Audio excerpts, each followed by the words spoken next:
科研人员发现了一具奇怪的尸体，尸体周围悬浮着许多细小颗粒，当电子设备一靠近就可以无线充电，看得科研人员都想抱一具回家。而小屋内这样的充电宝共有3具，但不可思议的是，这些千年干尸其实才死亡1天，他们的生命就好像被什么东西给快速吸走。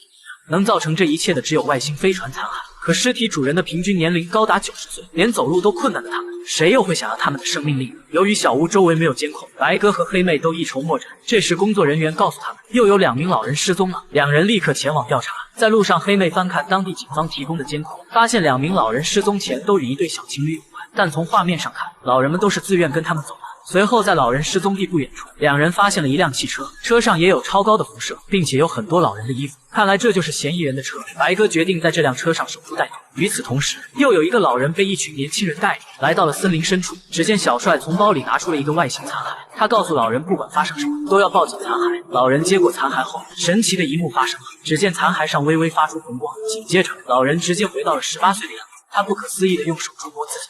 可还没来得及高兴，小帅就告诉他，以后不能离开这个残骸，一旦离开超过500米就会直接死去。这时，小帅发现车子传来报警声，便要2个小弟去查看。2人过去刚好落入了白哥的门，白哥一个飞扑直接按倒，而黑妹追的人却因为离残骸距离过远，瞬间变成了一具干尸。而小帅也听到了小弟们的呼喊，他要才变年轻的老人老黑赶紧跟他们，可老黑还沉浸在变年轻的喜悦中，没有反应过来，被其他联邦探员拿下。小帅带着妻子一路狂逃，但妻子小美却停了下来，因为再跑下去，其他小弟肯定会死。2人留在了附近。小帅拨通了白哥的电话，他要白哥放人，自己是在帮助别人，让快死的老人们再多活一次。而白哥也查清楚，小帅和小美是对老年夫妻，小美患有痴呆，即将死亡。而小帅在一次偶然下捡到了残骸，他发现了残骸的功能并救活了妻子。白哥劝小帅交出残骸，因为人的生老病死是自然规律，残骸的力量一旦失控就会造成一场灾难。2人互不相让，小帅急了，威胁白哥，要是不放人，自己就离开这里，让他们去死。挂完电话后，小帅要妻子和自己离开，